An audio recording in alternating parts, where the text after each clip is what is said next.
He never made it to the podium. Pete Hoekstra, the United States ambassador to Canada, was scheduled to address one of the most influential conservative policy conferences in Ottawa, the Canada Strong and Free Networking Conference, a room full of decision makers, a room that matters. He never walked in. Less than 1 hour before his scheduled appearance, organizers received word. The ambassador had been called back to Washington, not rescheduled, not delayed, recalled for urgent meetings. Now, here is what I need you to understand before we go any further. In diplomatic language, the word urgent is never casual. It is never routine. It means something shifted, something changed. And Washington needed its ambassador home before he said another word on Canadian soil. Let me give you the full picture, because context here is everything. This did not happen on a quiet Tuesday with nothing else going on. This happened in early May of 2026. And if you follow United States-Canada relations at all, you already know what that means. The CUSMA review. The first mandatory review of the agreement that governs nearly $1 trillion in annual trade between the two countries. Both sides are preparing their positions. Both sides are calibrating their leverage. And right in the middle of that calibration, Washington pulls its ambassador out of Ottawa. That is the core event, and it deserves to be examined carefully. Hoekstra's presence at that conference was not accidental. The Canada Strong and Free Networking Conference is not a casual gathering. It is a serious policy forum. It is where conservative thinkers, legislators, and economists shape the direction of Canadian economic sovereignty. An American ambassador showing up there sends a signal. It says, we want a channel. We want dialogue. We are engaged. When that appearance was canceled, that channel went silent. Now, simultaneously, according to analysts cited by CTV News, American courts have been issuing rulings that examine the boundaries of executive authority in imposing tariffs unilaterally. The precise scope of those rulings requires independent verification. But the directional implication, as several trade analysts have noted, is significant. If executive tariff authority faces legal constraints, the negotiating toolkit available to Washington entering CUSMA talks becomes narrower toolkit, tighter timeline, and now no ambassador in the room, 3 facts, each one manageable alone. Together they form a pattern worth paying very close attention to. But here is what most people missed entirely. And this is the part that kept me thinking long after the news cycle moved on. The Canada Strong and Free Networking Conference is not just any venue. It is specifically a conservative policy space, which means Hoekstra was not there to talk to the Carney government. He was there to talk around it, to maintain relationships with the segment of Canadian political thinking that is ideologically closer to Washington's current posture. That is a sophisticated diplomatic move.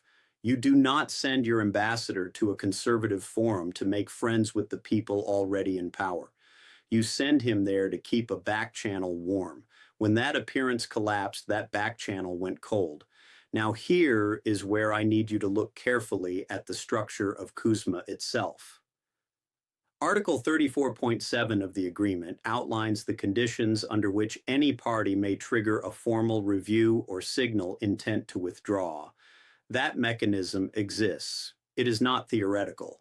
It was used as leverage during the original renegotiation in 2017 and 2018, which took 13 months to conclude. 13 months of uncertainty, 13 months of frozen investment decisions across both economies. The question analysts are now asking, and I want to be precise here, this is analysis, not confirmed fact, is whether Canada's posture entering this review has structurally changed. Because something observable has happened on the Canadian side. The Carney government has publicly accelerated trade diversification conversations with the European Union, the United Kingdom, and Indo-Pacific partners. Those are not secret negotiations. They are deliberate public signals. And in diplomatic terms, a public signal of diversification is also a negotiating instrument. It tells the other side, We have other options we are actively developing. That changes the architecture of the conversation at the CUSMA table. Not dramatically, not overnight, but meaningfully. And Washington may be recalibrating in response to exactly that shift. Let me translate what you have actually been watching, because diplomatic language is designed to obscure. My job here is to make it visible. When a government says urgent meetings, it is not describing a scheduling conflict. It is describing a moment where the cost of a public statement, any public statement, has suddenly become too high to risk. You pull your ambassador off a public stage when you are not yet certain what your ambassador should be saying. Full stop. That is not panic. But it is recalibration. And recalibration at speed tells you something important about the internal state of a negotiating position. Now let me show you the 3 layers of pressure that are converging simultaneously. Right now, in May of 2026, Layer 1, legal. American courts are actively examining the boundaries of executive authority over unilateral tariff imposition. I want to be precise here, the specific rulings require independent verification of their full scope and implications. But the directional signal from legal analysts is consistent. Executive flexibility in using tariffs as an immediate negotiating lever may be more constrained than it was 18 months ago. That matters enormously at a CUSMA table. Layer 2, diplomatic. Canada is not waiting. The Carney government has been visibly, deliberately, and publicly building alternative trade relationships. This is not speculation. These are announced policy directions. And every announced partnership with Brussels or London is a data point that reduces Canadian dependence on a single trade relationship. Reduced dependence means reduced vulnerability. Reduced vulnerability changes what concessions are necessary. Layer 3, time. CUSMA review does not pause for internal Washington strategy sessions. The calendar is fixed, and every day spent recalibrating behind closed doors is a day the other side spends consolidating its position at the table. 3 layers converging at once on a fixed deadline. Here is what I believe, and I want to label this clearly as analytical inference, not confirmed reporting. The recall of Hoekstra was most likely about synchronization. Washington needed to ensure that whatever its ambassador communicated publicly in Ottawa was precisely aligned with a negotiating posture that may still be in the process of being redefined. You do not send someone back from the field to hear good news. You send them back when the map has changed and the mission needs to be redrawn. That is what urgent means when diplomats use it. Let me bring this out of the negotiating room and into your life, because CUSMA is not an abstract document that lives in a filing cabinet in Geneva. It is the legal architecture that determines the price of the car sitting in your driveway, the cost of the groceries in your refrigerator, the stability of the job at the plant your neighbor drives to every morning at 6:15. This is where geopolitics becomes personal. Let me give you 3 specific groups of Canadians who are watching these developments with something more than academic interest. First, manufacturing workers in Ontario and Quebec. The automotive supply chain running between Windsor and Detroit is one of the most deeply integrated industrial relationships in the world. Components cross the border multiple times before a finished vehicle rolls off the line. Any disruption to CUSMA tariff structures does not just affect the final product. It affects every crossing, every component, every shift. Second, agricultural producers, dairy farmers in Quebec, canola growers in Saskatchewan, wheat producers across the prairies. These sectors operate under specific CUSMA provisions that were fought for hard during the original renegotiation. Uncertainty in the review process is not a political abstraction for these producers. It is a cash flow question. It is a planning horizon question. It is a question about whether to expand capacity this year or wait. Third, small and medium exporters. Businesses with between 10 and 200 employees whose primary or secondary market is the United States. For these companies, CUSMA is not a trade policy. It is their operating assumption. When that assumption becomes uncertain, investment decisions stall, hiring decisions stall, growth stalls. And here is the mechanism that connects all three groups to what happened in Ottawa.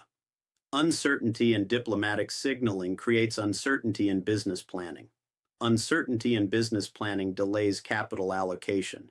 Delayed capital allocation slows economic output.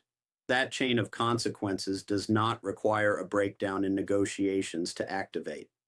It activates the moment the signals become unclear.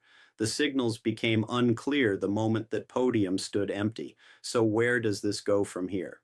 I am going to give you three scenarios, not predictions, scenarios. Because anyone who tells you they know exactly how this unfolds is selling you certainty they do not possess. Scenario 1, realignment. Washington completes its internal strategy review, Hoekstra returns to Ottawa with a refined mandate, and CUSMA negotiations proceed on schedule, with both sides adjusting their opening positions to reflect the current legal and diplomatic landscape. This is the most procedurally normal outcome. It has precedent. It is also the least discussed outcome in most coverage of this story. Scenario 2. Prolonged uncertainty.